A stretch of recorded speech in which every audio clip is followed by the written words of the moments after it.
Hold on a second now. Does Syracuse have another quarterback competition on its hands? Let's talk about it.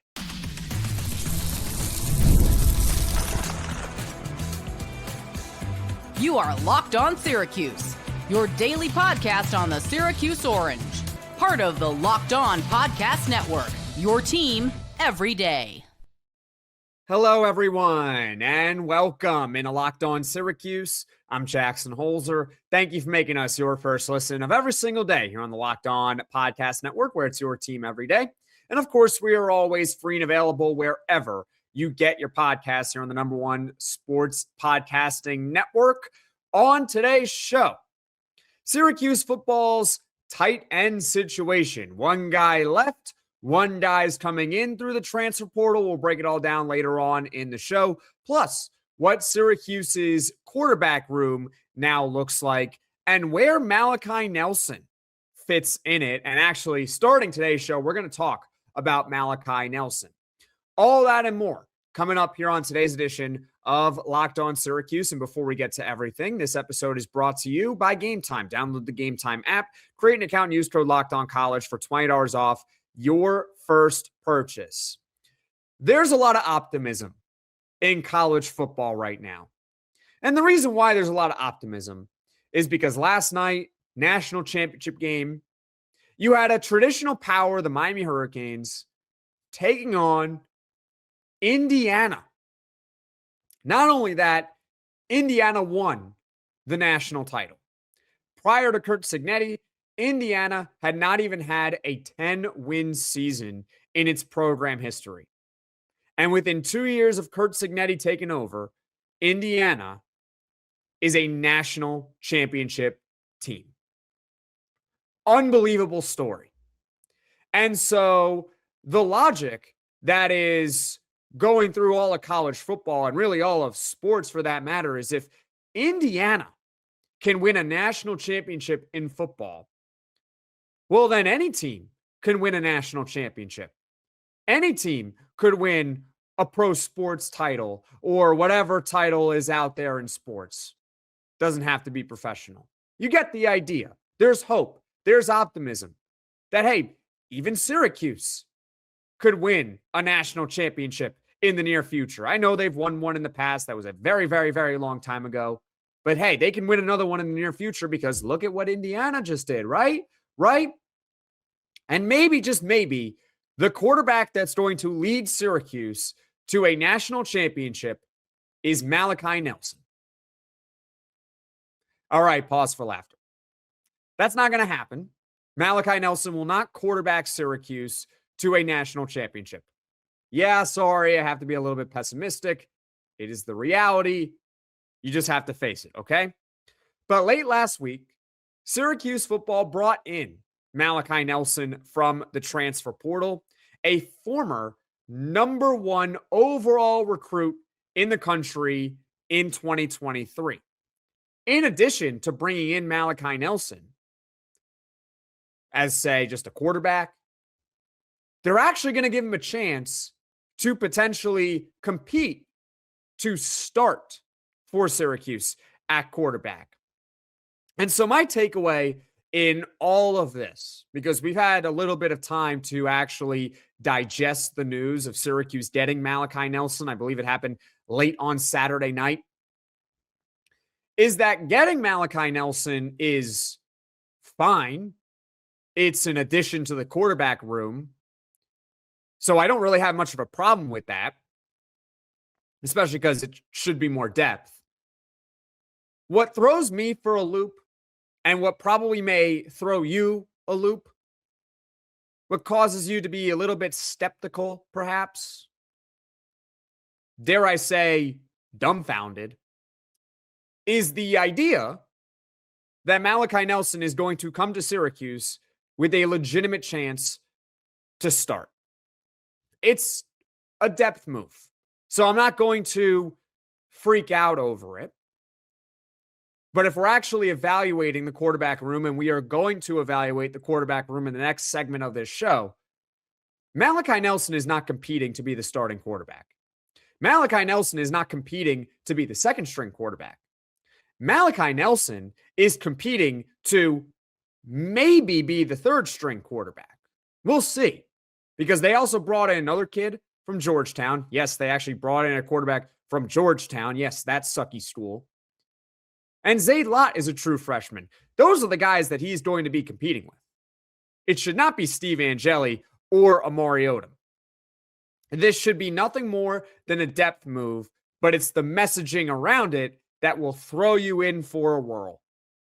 So let's get into the backstory of Malachi Nelson. He was ESPN's #1 overall player in the nation in the 2023 recruiting cycle. He's listed at 6'3", 193 pounds. He's got 2 more years of college eligibility remaining. For all intents and purposes, and I am sorry to be harsh and blunt, but Malachi Nelson is a bust in college football. He's a bust. Could he change that? Sure. He's got 2 more years of eligibility to try to change the narrative. But the facts are the facts right now.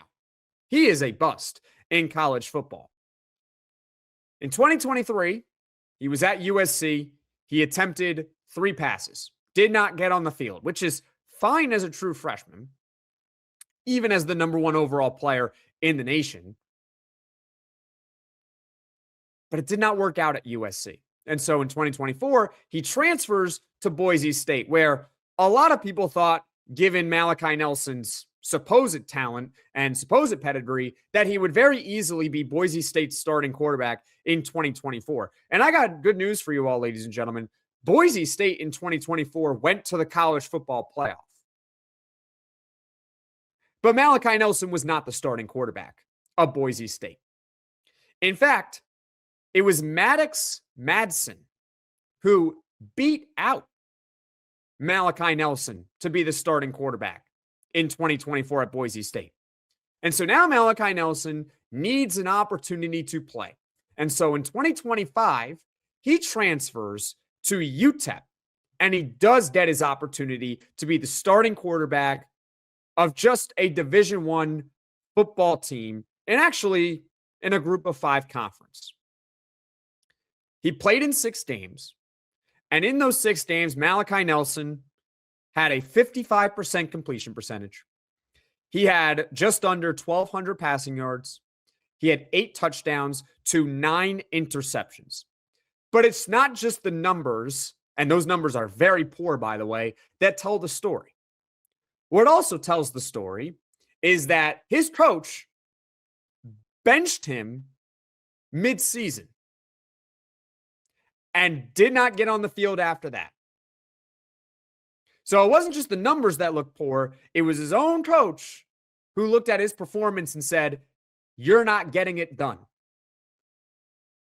At UTEP, mind you, Conference USA.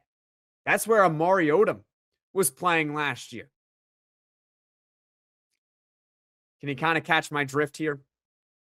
Oh, by the way, Malachi Nelson, not much of a rushing threat, I may add.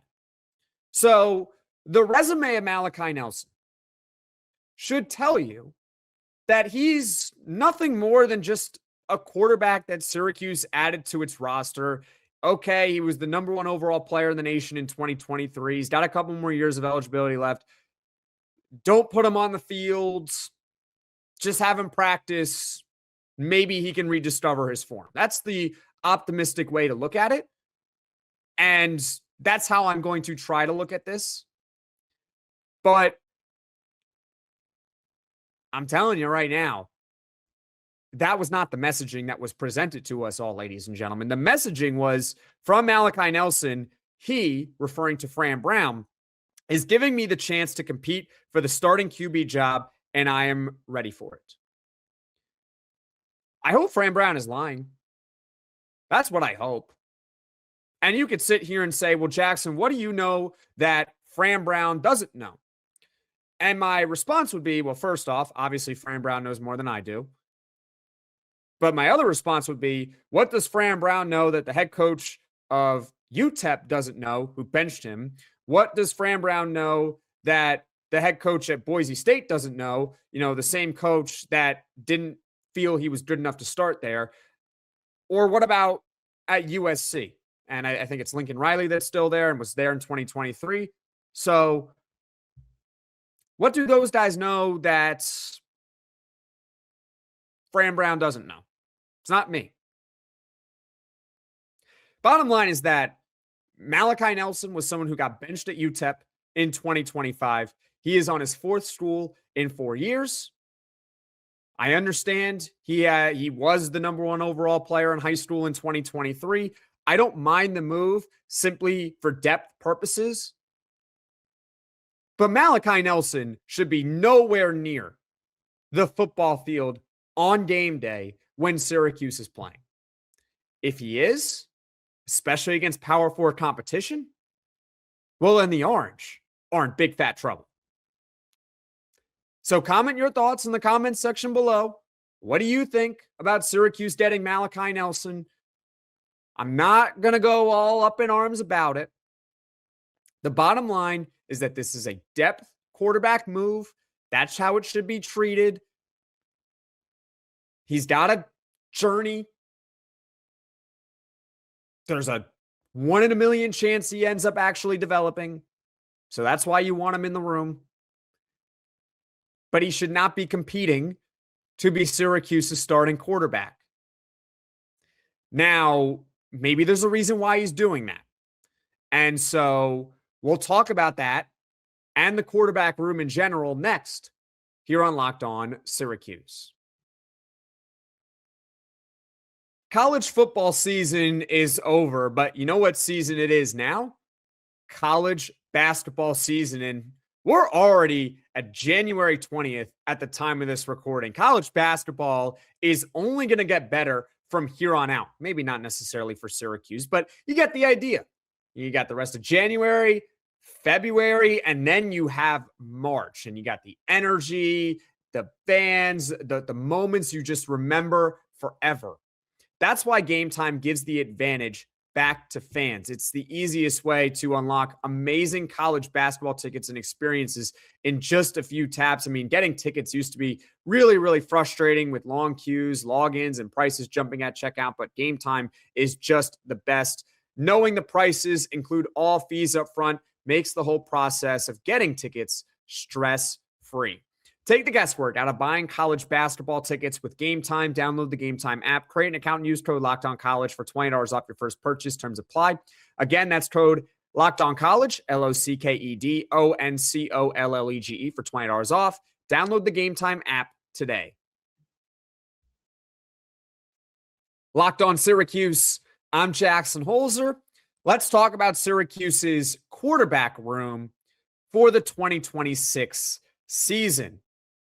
It's brand new. And that's a good thing that it's brand new, considering outside of Steve Angeli last year, the quarterback room wasn't all that good. We know that. We don't need to rehash all of it. We know it, right? Now, Steve Angeli should, and most likely will, be Syracuse's starting quarterback in 2026.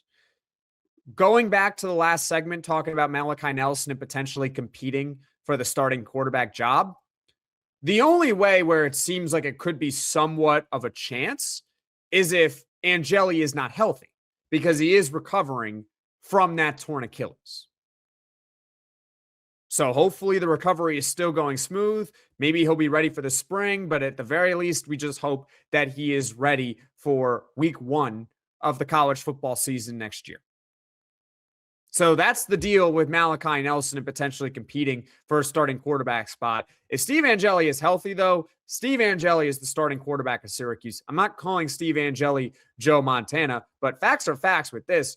Before Steve Angeli's injury, he was leading the nation in passing. So I think he's pretty good. Now, the Orange also added another quarterback in the transfer portal, and it's the kid that I mentioned, but not by name, but from Georgetown last segment. His name is Danny Lauter. He's spent 3 seasons over at Georgetown. Here are his career numbers. He's got a 61% completion percentage, about 2,900 passing yards, 19 touchdowns, 13 interceptions. Not much of a rushing threat. Fine. It's just another quarterback that is added to Syracuse's roster. That's it, right? We don't freak out over it. It's just another quarterback. So this is how I would have the quarterback room for 2026. Assuming Steve Angeli is healthy, he's the starting quarterback of Syracuse football. He was leading the nation in passing before he got injured. If he is healthy, there is no debate. There is no discussion. Steve Angeli is the starting quarterback. Now, look, if he goes out there in 2026 and he plays and he does not perform, we can have another conversation. I'm open to that. I'm not going to sit here and say we should treat Steve Angeli like he's Kyle McCord in 2024, where you just let him be the quarterback. If he struggles, he struggles. So be it. You let him get through it. Kyle McCord very rarely did struggle when he was at Syracuse, but he did have that awful game against Pitt. And there was no talk about should Syracuse bench Kyle McCord. I'm not saying you have to do that with Steve Angeli, but going into the season, he is the unquestioned starting quarterback, in my opinion. There's also, in my opinion, an unquestioned backup, and it is not Malachi Nelson. It's actually someone who was playing in the exact same conference a year ago, and that is Amari Odom. He should be the runaway favorite to be the backup quarterback to Steve Angeli because he was All-Conference USA first team at Kennesaw State. See, unlike Malachi Nelson, who was benched at UTEP, Amari Odom was busy being the best quarterback in the very same conference. He had 19 touchdowns, 8 interceptions, led the conference with nearly 9 yards per attempt. I view Odom as very likely to be an upgrade over what Syracuse had last year at backup, which was Ricky Collins. And so therefore, I think their backup quarterback is stronger than it was last season. So you got Angeli 1 and you got Amari Odom 2. At 3 is really where you get the competition. And I think it's between 2, maybe even 3 guys.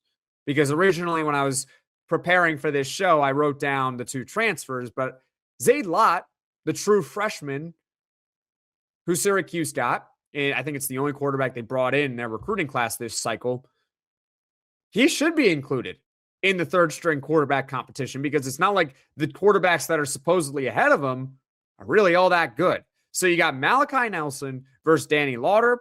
My gut says is that because Nelson has more experience being with a power conference team, or at least being in Division I high-level football, whether it was at Boise State or still just being at UTEP, that it is likely that Malachi Nelson is third string on this roster. But Danny Lauter will certainly have the opportunity to beat him out. And I would also, like I said, put in Zayd Lott, the true freshman from North Carolina, as well. But at minimum, you could say that any of those guys could be an upgrade over what Syracuse had last year as their third string quarterback, which to them, they considered it to be Joe Filardi. So my official ranking of the quarterbacks and how I would do it is Steve Angeli as the starter, Amari Odom as the backup, Malachi Nelson ends up being the third string quarterback. Agree with me, disagree with me, comment in the comment section below. Now coming up, we move off the quarterback room and the whole quarterback situation and Malachi Nelson and starting and yada, yada, yada. And we talk about the tight end room and how that's changed over the past couple of days. So we'll talk about it next on Locked On Syracuse.